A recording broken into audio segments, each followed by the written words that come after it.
Praise the Lord, church. सबको जय मसीह की। It is such a joy to share the word of God with you during this Christmas season. इस Christmas मौसम में आपके बीच में परमेश्वर के वचन को बांटने में मैं बहुत ही आनंदित हूँ। As Pastor said, this is my first sermon this year, and I also feel it's probably the last sermon this year I'm going to preach. और जैसे पास्टर ने कहा, ये इस साल का मेरा पहला प्रचार है और मेरा आखिरी प्रचार भी होगा।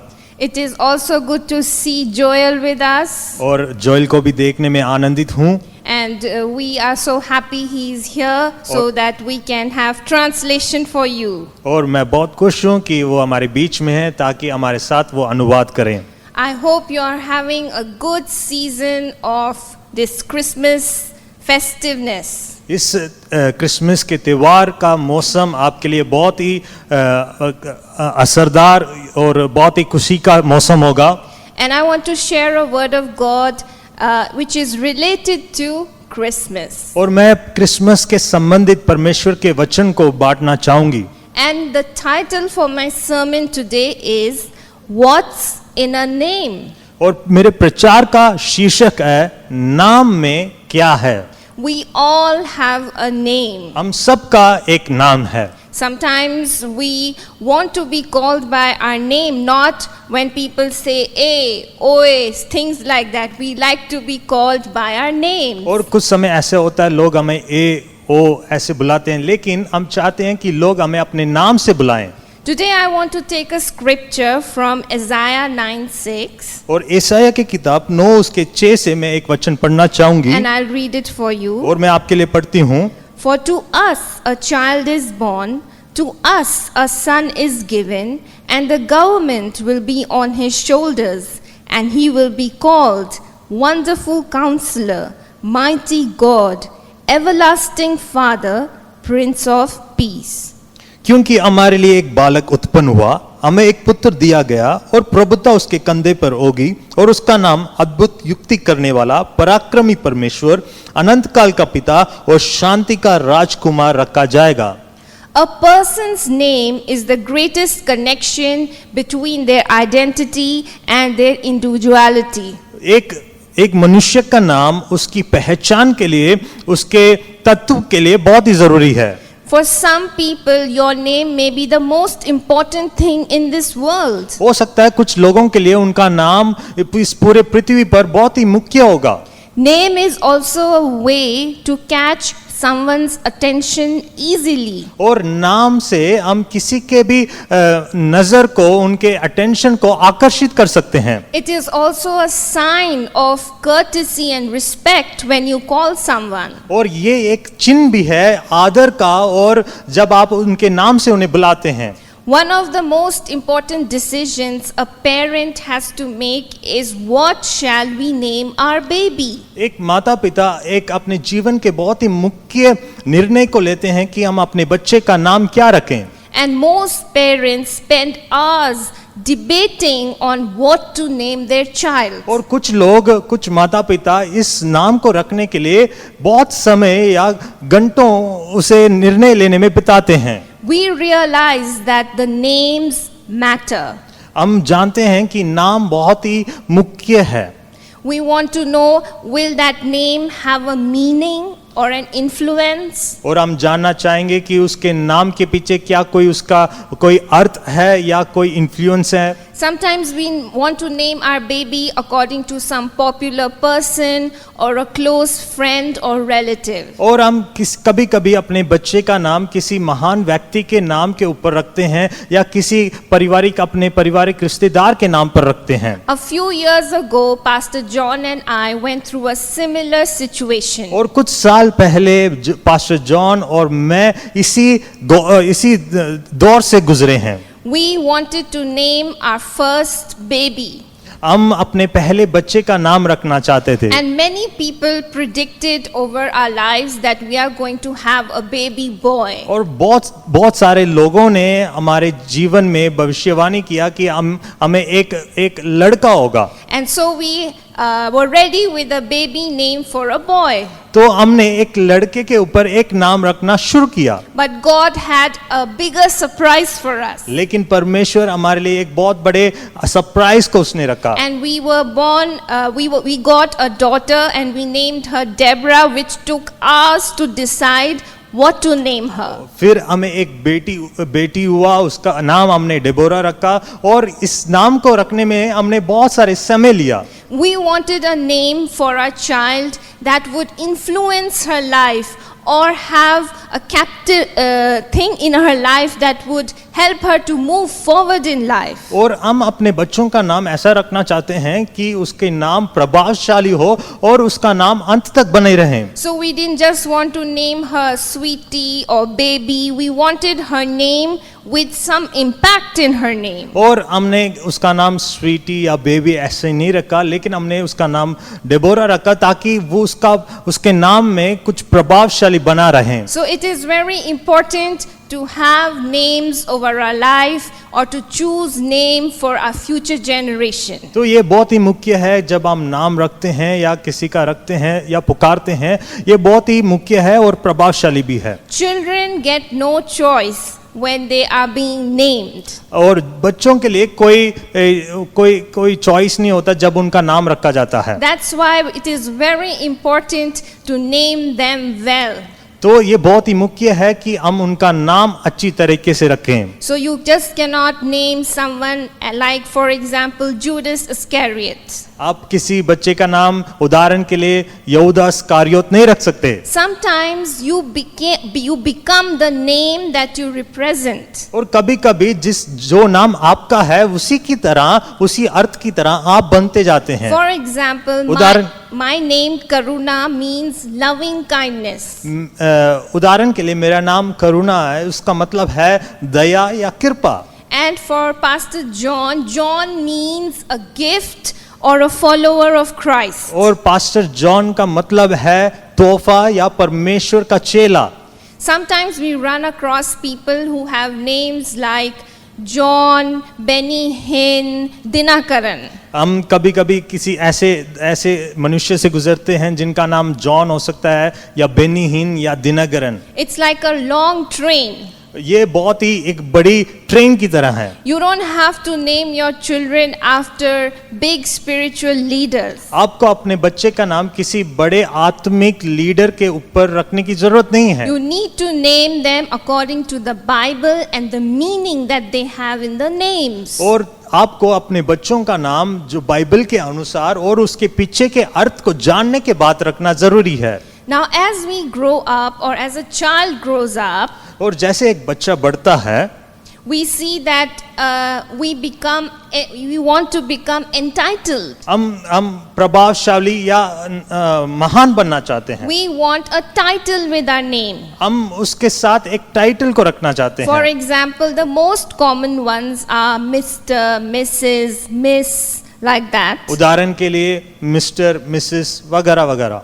It signifies the generation, your official position, or even your professional and academic status. ये आपके पीढ़ी को या ऑफिशियल स्टेटस को उनके नाम के आगे रखना लोग पसंद करते हैं। People have executive titles like senator, president, counselor. Title मतलब उन एग्जीक्यूटिव काउंसलर ऐसे उनके नाम के आगे रखना पसंद करते हैं। And some of them are like aristocratic, for example, prince, king, queen, like that. और किसी का नाम होता है प्रिंस, क्वीन और उसके संबंधित। And judicial titles are there, for example, advocate, attorney, judge, justice. और जुडिशियल टाइटल एडवोकेट, अटॉर्नी, जज वगैरह वगैरह। And in our Christianity, we see lot of things like pastor, brother, sister, reverend. और हमारे मसीह उसमें हम पास्टर, सिस्टर, ब्रदर वगैरह उनके नाम के आगे लगाते हैं। And sometimes even when people die, they want a title on the grave. और जब लोग मर जाते हैं उनके कब्र के सामने लोग नाम के सामने एक टाइटल रखना पसंद करते हैं। For example, servant of God, blessed or saint. और उदाहरण के लिए परमेश्वर के दास या आशीषित वगैरह वगैरह। And then we also have academic titles, for example, doctor, professor, जैसे एकेडमिक टाइटल भी हैं, जैसे डॉक्टर, प्रोफेसर वगैरह। and so on. And the titles continue, and you can even Google them. There is a list of titles available for और you. Title ऐसे जाते रहते हैं, आप उसे गूगल करके भी देख सकते हैं। But so it was with Jesus. और ये ऐसे ही यीशु मसीह के साथ बीता। Even before the birth of Jesus, यीशु मसीह के जन्म होने से पहले he was a child with many names. वो एक बच्चा था जिसके बहुत सारे नाम थे। Prophet Isaiah, भविष्यवक्ता यशायाह, that was 700 years ago, before Jesus was born. यीशु मसीह के जन्म से पहले 700 साल पहले की बात है। He identifies a king, उसने एक राजा को पहचाना and he lists many names. और उसका बहुत सारे उसने नाम रखे। And let's read this scripture again. हम इस वचन को फिर से पढ़ेंगे। For unto us हमारे लिए a child is born, एक बालक उत्पन्न हुआ है, a son is given, एक पुत्र दिया गया है and he shall have the government on his shoulder. और प्रभुता उसके कंधे पर होगी। And here are the 4 names. और यहाँ पर 4 नाम दिए गए हैं। He shall be a wonderful और counselor, उसका नाम अद्भुत युक्ति करने वाला, mighty God, पराक्रमी परमेश्वर, everlasting Father, अनंत काल का पिता and Prince of और Peace. शांति का राजकुमार। These names are revealed in this verse. और इस वचन में ये 4 नाम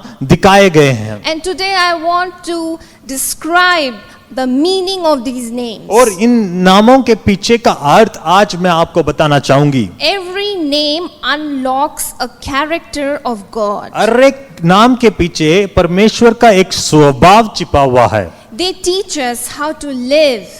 वो हमें बताती हैं कि हमें कैसे जीना है। So I want to start with the first name. तो मैं पहले नाम से शुरू करूंगी।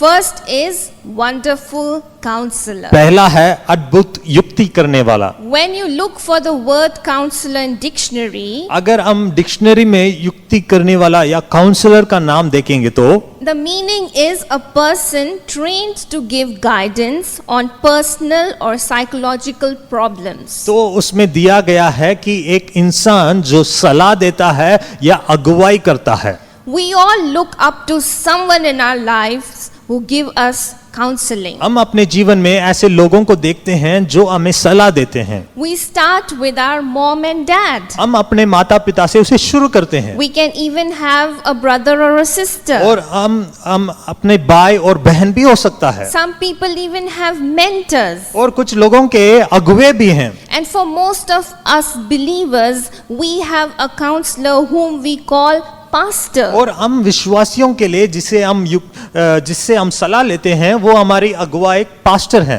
Pastors help to give spiritual counseling for our spiritual lives. Pastor हमारे आत्मिक जिंदगी के लिए आत्मिक युक्ति या सलाह देते हैं। In the same way, we see that Jesus is a wonderful counselor for us. और उसी तरह यीशु मसीह भी हमारे लिए अद्भुत युक्ति करता है। The word wonderful means astonishing or extraordinary. अद्भुत का मतलब है हैरान कर देने वाला या बहुत ही आश्चर्य। And counselor usually means an advisor or an ideal ruler. युक्ति करने वाला मतलब एक बहुत ही सलाह देने वाला एक या युक्ति देने वाला। We see from the life of Jesus, when he was just 12 years old, he knew the book of law very well. जब यीशु मसीह 12 साल की उम्र में थे, हम बाइबल में देखते हैं कि उन्होंने व्यवस्था की किताब को अच्छी तरह से जानते थे। He had knowledge and understanding. उनके पास बुद्धि और ज्ञान था। The Bible says that people were amazed at the understanding of wisdom God had or Jesus had when he was so young. वचन में लिखा है लोग हैरान थे यीशु मसीह के पास जो ज्ञान और बुद्धि और जो उपदेश वो देते थे उससे लोग हैरान थे। Even the religious leaders would try to trap him in his talks to make sure that he was wrong, but he was so wise in what he said and what he did. लेकिन बहुत सारे आत्मिक अगुवे भी उस समय यीशु मसीह के प्रचार से बहुत ही आश्चर्य थे और उनके प्रचार में गलती ढूंढना चाहते थे, लेकिन यीशु मसीह हर बात में सही थे He had incredible wisdom and understanding. और उनके पास बहुत ही आश्चर्य कर देने वाली बुद्धि और ज्ञान था। This shows that he was a reliable counselor. और इससे हम जानते हैं कि हम उस पर निर्भर रह सकते हैं अगुवाई के लिए। A reliable counselor is someone who will never let you go astray. और एक अगुवे के ऊपर हम निर्भर रह सकते हैं जो हमें कभी भी अपने राह से भटकने नहीं देगा। There are a lot of people in this world who are making a lot of money, but they are lost. आज बहुत सारे इस दुनिया में जो बहुत सारे पैसे कमा रहे हैं, लेकिन वो अपनी जिंदगी में कहीं ना कहीं खोए हुए हैं। And they are looking for advice in the wrong places. और वो गलत जगहों में जाकर सलाह लेने की कोशिश करते हैं। Even in America, people pay $1,000 an hour to get counsel. और अमेरिका में अगर देखें तो बहुत सारे लोग बहुत सारे पैसे खर्च करते हैं ताकि उन्हें सलाह मिले। Most of the counsel is good. कई सलाह सही हैं, And some of them are wrong. लेकिन कुछ सलाह ऐसे हैं जो गलत हैं। And some people go in for counseling and even come out even more confused. कुछ लोग सलाह लेने जाते हैं, काउंसलिंग लेने जाते हैं, जब वो बाहर आते हैं तो ज्यादा ही कंफ्यूज नजर आते हैं। But the title that the name of Jesus here is, He is a wonderful counselor. और यीशु मसीह के जो नाम के आगे जो टाइटल यहाँ पे दिया हुआ है, वो उसका मतलब ये है अद्भुत युक्ति करने वाला। Have you ever met someone who is so full of wisdom that you want to write down everything they are saying? क्या आप किसी ऐसे इंसान से मिले हैं जो बुद्धि से भरा, ज्ञान से भरा हुआ, कि उनके हर एक बात का आप नोट्स लेते हो? Well, there is someone I know and his name is Jesus Christ. अगर मैं किसी को जानती हूँ तो उसका नाम है यीशु मसीह। A counselor who gives me direction, wisdom, assurance and his peace. एक ऐसा युक्ति देने वाला जो मेरी अगुवाई करता है, मुझे बुद्धि देता है और मेरी सलाह देता है। Jesus said, I am the way, the truth and the life. और यीशु मसीह ने कहा, मैं ही मार्ग, सत्य और जीवन हूँ। It's easy to turn to someone in our own wisdom. हम अपने ज्ञान से किसी और की तरफ मुड़ सकते हैं। We can trust in our own understanding. हम अपनी समझ पर हम निर्भर रह सकते हैं। But it takes a hard time to see what our ability can bring. लेकिन ये बहुत ही मुश्किल है और समय लेता है कि हमारी बुद्धि क्या परिणाम को लेके आती But है। there is a scripture which says in Proverbs chapter 3 verses 5 to 6, it reads like this. लेकिन नीति वचन 3 उसके 4 और 5 में ऐसे वचन लिखा है। It says, trust in the Lord with all your heart and lean not on your own understanding. In all your ways submit to him and he will make your path straight. वचन में लिखा, तू अपनी समझ का सहारा ना लेना, वरन संपूर्ण मन से यहोवा पर भरोसा रखना, उसी को स्मरण करके सब काम करना, तब वह तेरी लिए सीधा मार्ग निकालेगा। And some translation says, acknowledge the Lord. कुछ ट्रांसलेशन ऐसे कहते हैं, परमेश्वर को पहला स्थान दो Or ask for counsel. और उससे सलाह ले। So sometimes we need to have the counsel of God in our life. तो कभी कभी हमेशा हमें परमेश्वर की सलाह अपने जीवन में बहुत ही जरूरी है। Today I want to encourage you. आज मैं आपको उत्साहित करना चाहती हूँ। When you make big decisions in your life, जब आपने जीवन के बड़े निर्णय लेने जब आप लोगे, come to this wonderful counselor called Jesus Christ. आप उस अद्भुत युक्ति करने वाले प्रभु यीशु मसीह के पास आओ। Before you start a business, आप बिजनेस शुरू करने से पहले, before you marry someone, आप किसी से शादी करने से पहले, before you move to another city, आप किसी शहर में जाने से पहले, before you build a house, या कोई घर बनाने से पहले, before you get a new job, या कोई नए जॉब लेने से पहले, ask the wonderful counselor Jesus for guidance. आप प्रभु यीशु मसीह से सलाह लें जो अद्भुत युक्ति को देता है। Today, many people think asking God for counseling means writing to some God TV or some apostle somewhere. आज लोग समझते हैं कि परमेश्वर से सलाह लेने का मतलब है किसी गॉड टीवी को लिखना या किसी कलीसिया को लिखना। Sometimes we have made prophets like fortune tellers. कुछ ऐसे भविष्यवक्ता हैं जो भविष्य को बताते हैं। Today I want to tell you, you are a child of God. लेकिन आज मैं आपको बताना चाहती हूँ कि आप परमेश्वर के बच्चे हैं। You can have a direct relationship with Him. आप परमेश्वर के साथ सीधा संबंध रख सकते हैं। You don't need other people to ask for guidance and counsel. आपको किसी मनुष्य की जरूरत नहीं है, लेकिन परमेश्वर आपको सही सलाह देगा। You have to just get down on your knees, pray and ask Him, and God will divinely guide you and counsel you. आपको सिर्फ एक काम करना है, अपने घुटनों में जाना है और परमेश्वर के चरणों में प्रार्थना करना है, वो आपको सही तरीके से अगुवाई करेगा। If you need a spiritual confirmation, I would encourage you to come and ask your pastor. अगर आपको आत्मिक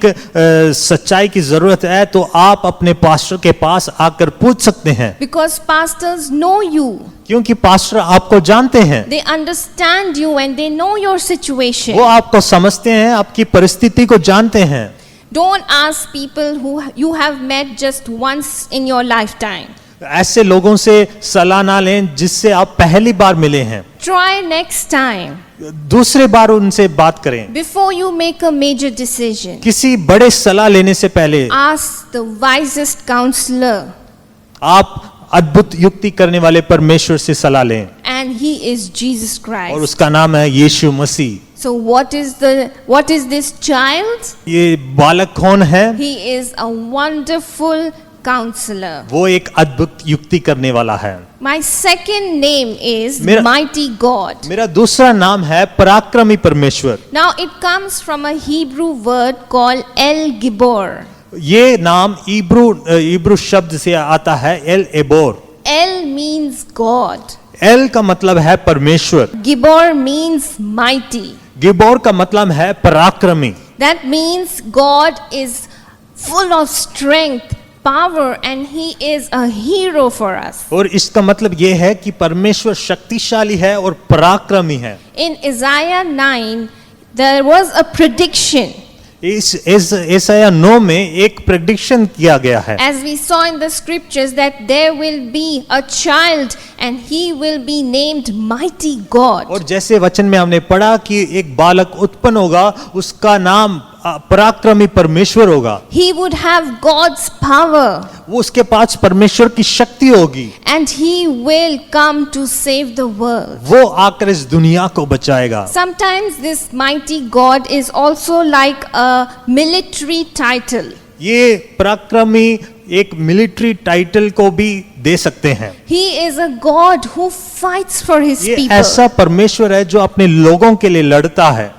It is also showing the power of accomplishment. ये ऐसी शक्ति है जो सबको पूरा करती है। The baby born in a manger is just not the son of God. ये बालक जो मेमने के उस जगह में पैदा हुआ, ये ना केवल परमेश्वर का पुत्र है, He is also God the Son. ये खुद परमेश्वर है। So he is also known as Emmanuel, that is God is with us. उसका एक और नाम है वो इमैनुअल है, इसका मतलब परमेश्वर हमारे संग है। In the Western countries today, आप वेस्टर्न कंट्रीज में देखें, there is a great attack on Christianity. आज मसीहों के विरोध में बहुत सारे लोग उठ खड़े हुए हैं। Instead of saying Merry Christmas, people are saying Happy Holidays. मेरी क्रिसमस कहने के बजाय वो हैप्पी हॉलीडे वहां पे कहते हैं। So they are trying to take out the name Christmas. तो वो उस क्रिसमस का शब्द वहां से निकालने की कोशिश कर रहे हैं। Sometimes we even wish each other on internet or we write to someone. We don't even say Christmas, we say Xmas. कभी कभी जब हम किसी को विश करते हैं या मेल में या व्हाट्सएप में, हम उस क्रिसमस नहीं लिखते, हम एक्समस लिखते हैं। God is not some XYZ. He is Christ and we must show that there is power in His name. कोई परमेश्वर, हमारा परमेश्वर कोई XYZ नहीं है, वो मसीह है। तो हमें साबित करना है कि वो ही परमेश्वर है। The reason the devil wants to remove that name is because he knows there is power in this name. उस शब्द को शैतान इसलिए निकालना चाहता है क्योंकि वो जानता है कि उस नाम में शक्ति है। He knows that Christmas means signifying that Christ came in flesh to save you and me. वो शैतान जानता है क्रिसमस के पीछे का अर्थ कि यीशु मसीह एक परमेश्वर मानव शरीर में होकर आया ताकि इस पूरे मानव जाति को पापों से बचाएं। God became flesh to defeat sin and the power of death.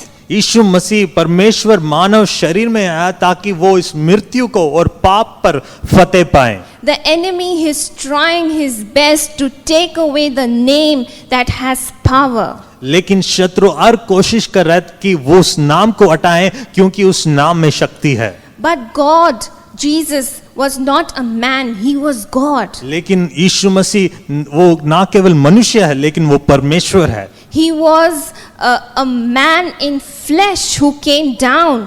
वो ऐसा परमेश्वर है जो मानव शरीर में आया है। If he was just a man, there is no use me preaching to you today. अगर वो सिर्फ एक मानव होता, ये एक मनुष्य होता, तो मेरा यहाँ प्रचार करने का कोई मतलब नहीं है। He was mighty God who took the form of human flesh, which gives us power to use his mighty name and do great things for him. लेकिन वो परमेश्वर एक मानव शरीर में होकर इस पृथ्वी पर आया ताकि उसके नाम को हम उपयोग करें क्योंकि उसके नाम में शक्ति है। He is the Messiah. वो ही मसीह है। He is the mighty God. वो ही पराक्रमी परमेश्वर है। We can rely on him. हम उस पर निर्भर रह सकते हैं। Satan cannot have victory in our lives. शैतान हमारे जीवन पर जय नहीं प्राप्त कर सकता। So today there is power in the name of mighty God Jesus. तो आज परमेश्वर यीशु मसीह के नाम में हम जय प्राप्त करेंगे। He was there in the beginning, he will be there in the end, and he will be always be mighty in our lives. वो शुरुआत में भी था, वो अंत में भी है और हमारे जीवन में वो पराक्रमी है। The third name is the everlasting Father. और तीसरा नाम है अनंत काल का पिता। I think this would be my most favorite name ये मेरे लिए बहुत ही पसंदीदा नाम है because it has the word father in it. क्योंकि उस नाम में पिता है। I grew up and even now I have a very loving father. जब मैं बड़ी हुई और आज भी मेरे लिए बहुत अच्छे प्रिय पिताजी हैं। My father was always there for me. मेरे पिता हमेशा मेरे साथ रहते हैं। He stood with me. वो मेरे साथ हमेशा खड़े रहते हैं। And sometimes when I say if my human or bodily father can do so much, how much more my heavenly father will do for me. तो मैं कभी कभी कहती हूँ जब मेरा शारीरिक पिता मेरे लिए इतना कुछ कर सकते हैं तो मेरा स्वर्गीय पिता मेरे लिए क्या कुछ नहीं करेंगे। Many rulers in ancient times had father of the country.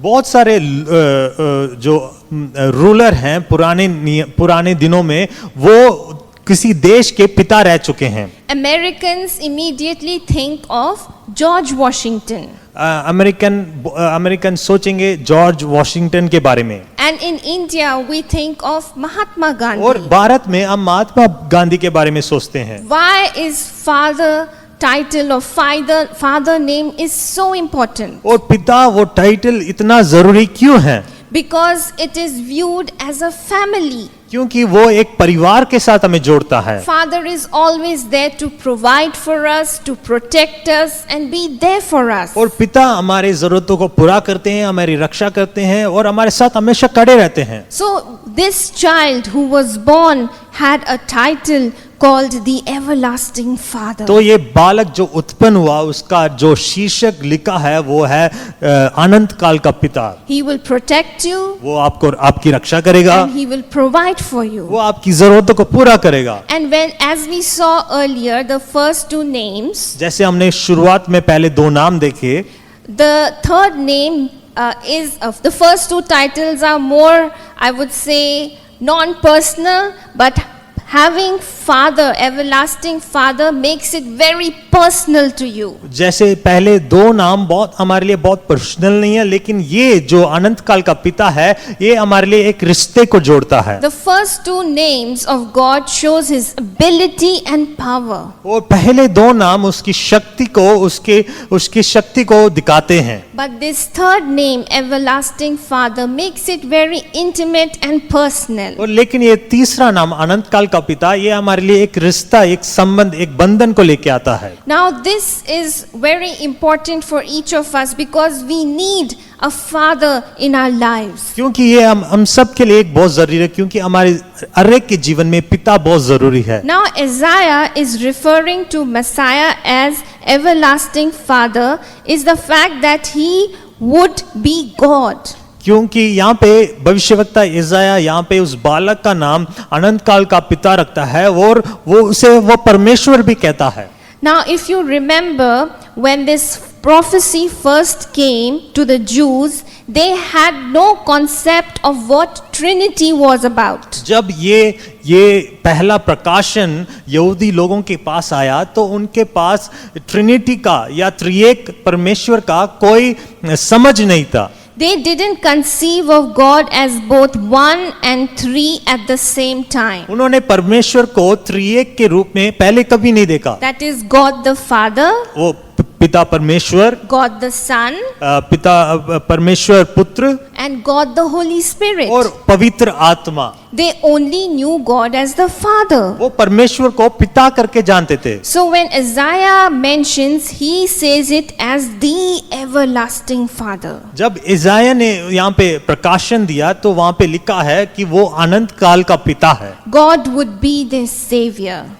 वो ही हमारा उद्धार करता है, And God would be their deliverer. वो ही हमारे छुटकारा देने वाला है। And when Jesus came और जब यीशु मसीह आया and he grew up into his manhood और जब वो बड़ा और वो मनुष्य बना, and he began to teach and preach, वहाँ पे वो प्रचार और उपदेश देने लगा। he would acknowledge as to who he was. वो अपने आप को यहाँ पे प्रकाशन देने लगा। For instance, he was speaking with the Pharisee and he said in John 10:30, he said, I and the Father are one. और यहाँ पे एक जगह में यूहन्ना की किताब 10 उसकी 30 में लिखा है, यहाँ पे जब वो फरीसी के साथ उपदेश या प्रचार कर रहा था तब उसने कहा कि मैं और पिता एक हैं। As you can remember, when Jesus said this particular statement, the Pharisees said it is blasphemy and they wanted to stone him to death. और अगर आप उस वचन को पढ़ के देखें तो जब यीशु मसीह ने कहा मैं और पिता एक हैं तो यहाँ पर फरीसी भड़क उठे और क्रोधित हुए और उस पर पथराव करना चाहते थे। And Jesus was speaking with his disciples and we see this conversation which I will read it in John chapter 14 verse 6 to 8. और यहाँ पे लोग जब यीशु मसीह अपने चेलों के साथ बातें कर रहे थे, यूहन्ना की किताब 14 में आप देख सकते हैं। Jesus answered, I am the way and the truth and the life. No one comes to the Father except through me. If you really knew me, you would know my Father as well. From now on, you do know him and have seen him, Philip said. Lord, show us the Father, that will be enough for us. Jesus answered, Don't you know me, Philip, even after I have been among you such a long time? Anyone who has seen me has seen the Father. How can you say, Show us the Father? Don't you believe that I am in the Father and the Father is in me? यहाँ पे लिखा है यूहन्ना की किताब 14 उसके 6 में, यीशु ने उससे कहा मार्ग और सत्य और जीवन मैं ही हूँ, बिना मेरे द्वारा कोई पिता के पास नहीं पहुँच सकता। यदि तुमने मुझे जाना होता तो मेरे पिता को भी जानते और अब उसे जानते हो और उसे देखते भी हो। फिलिपुस ने उससे कहा ए प्रभु, पिता को हमें दिखा दे, यही हमारे लिए बहुत है। यीशु ने उससे कहा ए फिलिपुस, मैं इतने दिन से तुम्हारे साथ हूँ और क्या तू मुझे नहीं जानता? जिसने मुझे देखा है उसने मेरे पिता को भी देखा। तू क्यों कहता है कि पिता को हमें दिखा?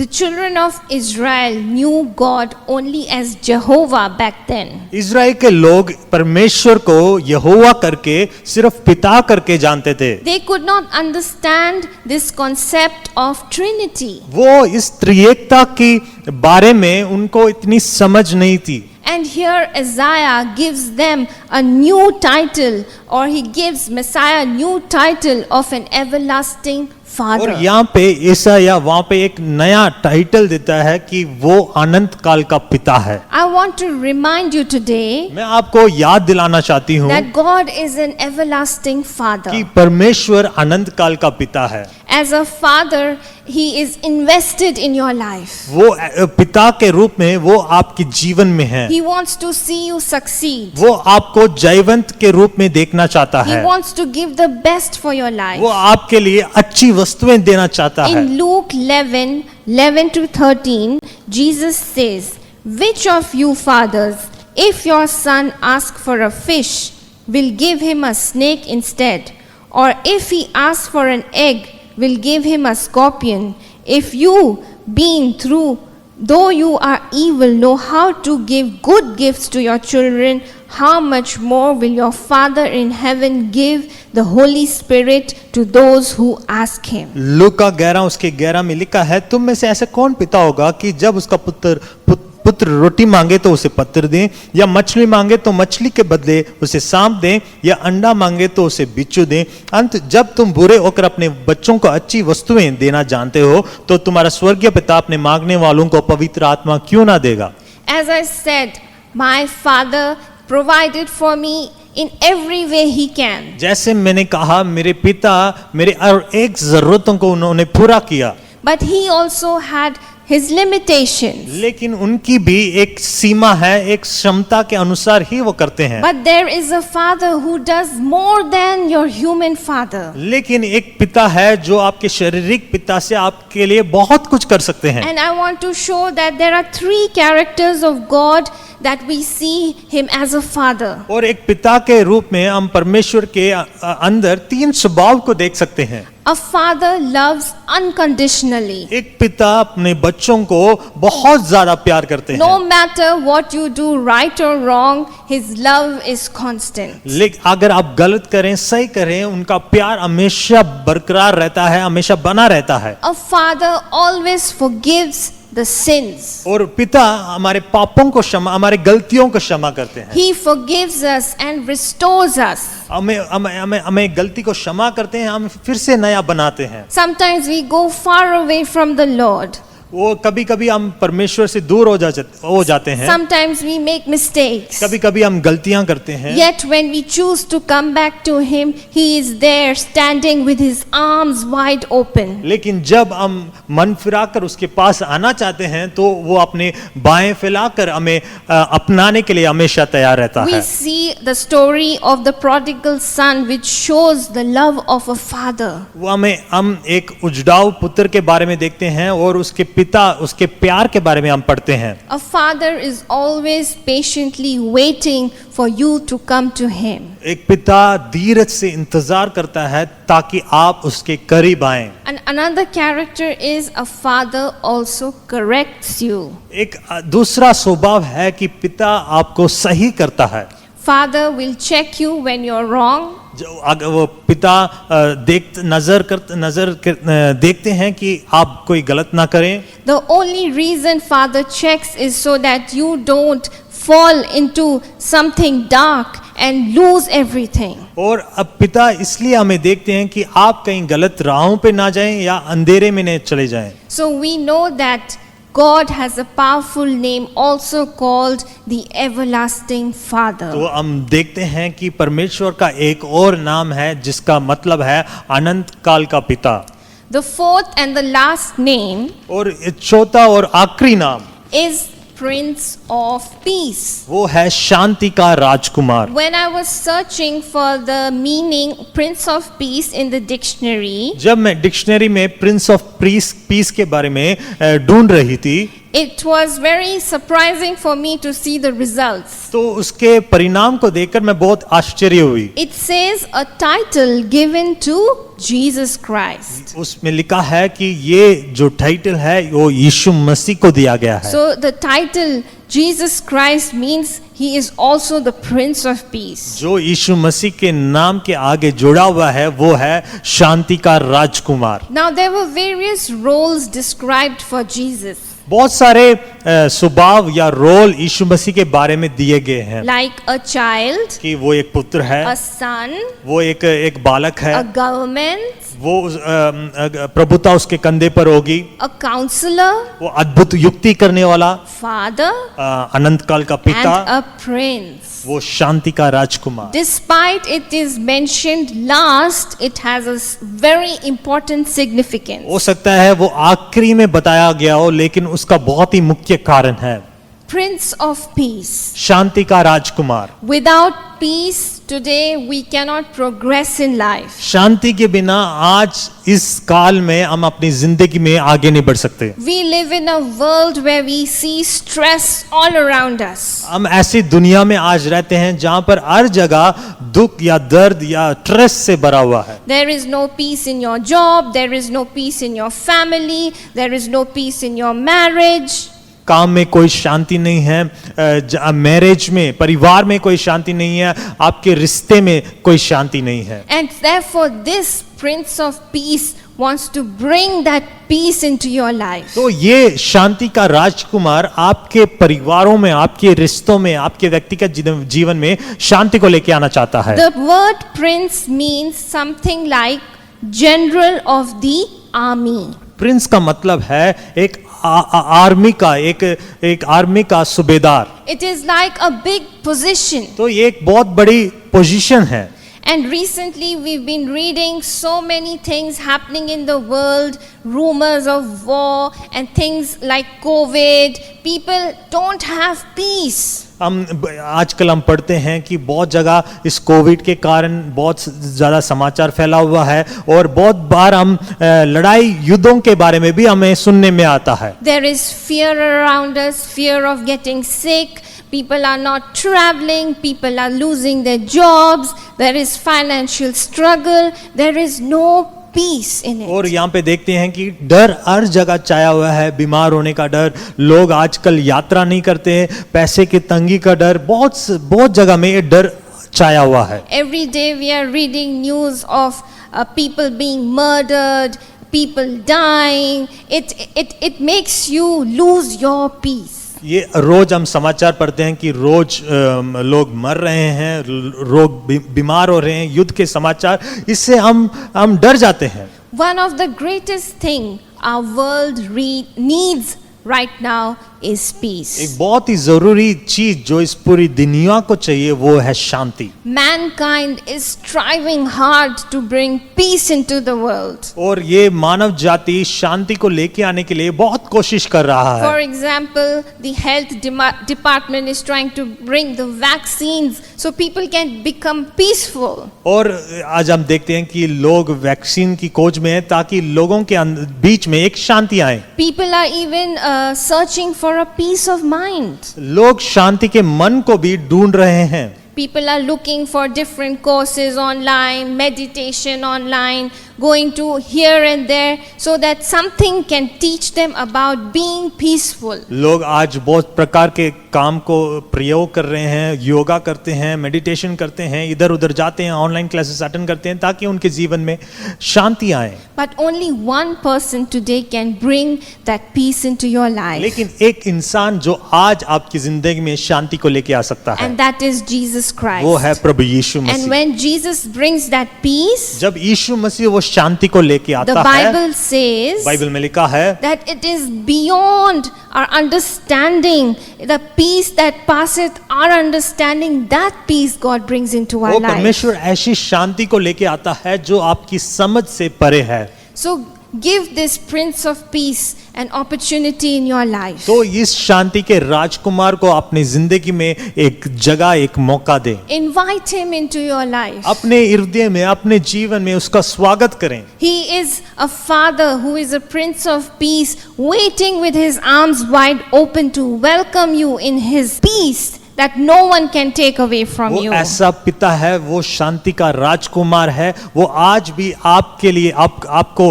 अपनाने के लिए वो आज भी खड़ा है ताकि आपको शांति दे। Peace is a wonderful thing, शांति एक बहुत ही अच्छी चीज है, but it is very hard to find in this world. लेकिन इस दुनिया में उसे पाना बहुत ही मुश्किल है It's worth waiting for or working for. और उसके लिए प्रयास करना, उसके लिए इंतजार करना ये नहीं हो सकता। God's ultimate plan for peace rests not in the treaties or lessons or progress or material things or prosperity. परमेश्वर की शांति किसी आशीष में या किसी वस्तु में नहीं छिपा हुआ। God's plan for peace is the maker of peace, Jesus Christ. और परमेश्वर की योजना शांति के लिए वो है शांति का राजकुमार को अपने आने से। So these were the names and the titles that we see in the Christmas season in the scripture. इस क्रिसमस के मौसम में ये सारे नाम, ये सारे टाइटल हम देखते हैं। As we saw in Isaiah, this verse has 4 names of Jesus.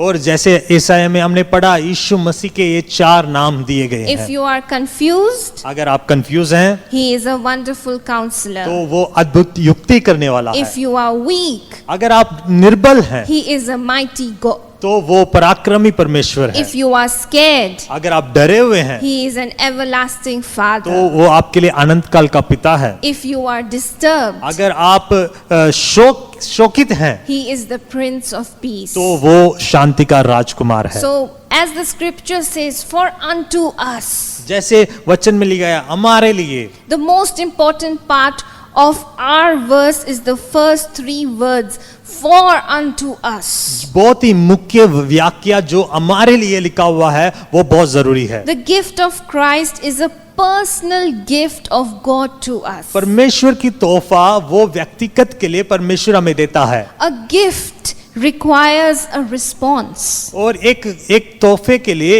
एक रिस्पॉन्स भी बहुत जरूरी है। You might receive a gift. आप एक तोहफा प्राप्त कर सकते हैं, You may acknowledge it. आप उसे धन्यवाद भी कर सकते हैं You उसके may लिए, admire it. उसको आप आकर्षित होके हैरान हो सकते हैं You might even thank someone for it. और उसके लिए आप किसी को धन्यवाद कह सकते But हैं। what is the use of that gift if you do not open it and receive it? और उस तोहफे का क्या फायदा अगर आप उसे ना खोलो या उसे खोल कर ना देखो। God has a Christmas gift for you this season. और इस मौसम में परमेश्वर आपके लिए एक क्रिसमस का तोहफा देता Now है। this gift may be not wrapped up in smooth paper and silky ribbons, हो सकता है ये तोहफा कम चमकीले कपड़ों में या पेपर में लिपटा हुआ ना हो, but this gift is wrapped in a swaddling clothes in a manger somewhere in the manger that is the Son of God. और ये तोहफा एक छोटे से कपड़े में एक मेमने के जहाँ चरवाहा लोग रहते हैं वहां पे रखा हुआ है। It is a gift from God, ये परमेश्वर के द्वारा दिया गया एक तोहफा है, and it is for you.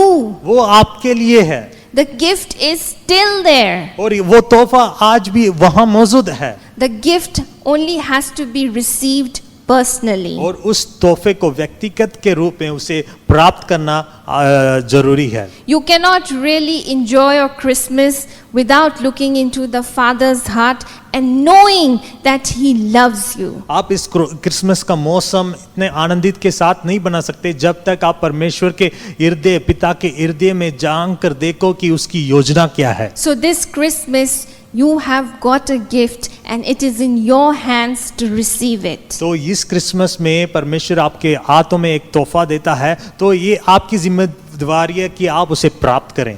With that gift comes beautiful things. उस तोहफे के साथ परमेश्वर बहुत कुछ अद्भुत चीजें देता है। And today I want to give anyone a chance who has not received Jesus into their lives to accept him as a gift in this Christmas season. तो मैं इस समय आपको मौका देना चाहूंगी कि अगर आपने यीशु मसीह को आज तक उस तोहफे को आज तक आपने नहीं पाया तो आप अपने स्थानों में खड़े हों, So I would lead you in a prayer. ताकि मैं आपको एक प्रार्थना में अगुवाई कर सकूं। If you have never accepted Jesus in your life, today you have this gift that you can receive. अगर आपने यीशु मसीह को अपने जीवन में कभी अपनाया नहीं है तो आज वो तोहफा परमेश्वर आपको देना चाहता You है। can repeat the prayer after me. उस प्रार्थना को आप मेरे साथ मिलकर दोहरा सकते हैं। Dear Jesus, प्रिय परमेश्वर, I receive you मैं आपको अपनाता हूँ in my heart. मेरे दिल में।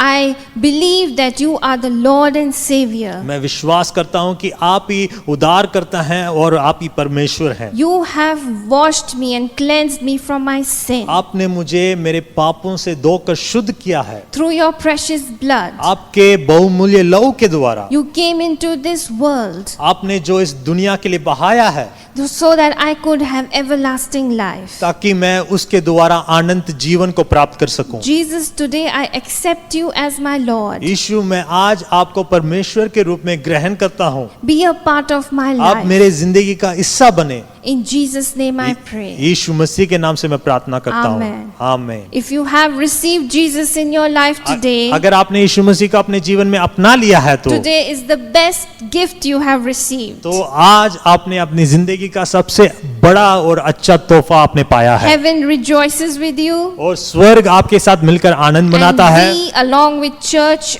are excited for you. और इस कलीसिया के साथ जुड़े रहें और हम आपके साथ मिलकर खुशी मनाएंगे। Also for the other church and people who are watching online, और दूसरों के लिए जो लोग ऑनलाइन के द्वारा देख रहे I हैं, would like to finish मैं खत्म करना and चाहती I हूँ would encourage you to stand up और मैं चाहती हूँ कि आप अपने स्थानों में खड़े हों and I will finish with a word of prayer. और मैं एक प्रार्थना के साथ इस सभा को खत्म करूंगी। Dear Jesus, we thank you for the gift of Christmas. प्रिय परमेश्वर, इस क्रिसमस के तोहफे के लिए धन्यवाद। And thank you for the gift called Jesus, which comes with beautiful names. और उस तोहफे यीशु मसीह के लिए धन्यवाद जो अद्भुत नामों से आता है। Today, Lord, we look to your goodness, and the whole reason you came was for us, और Lord. परमेश्वर, आज हम उस भलाई को याद करते हैं और उस कारण को जो आप इस पृथ्वी पर हमारे लिए आए। You loved us so much, Lord, that you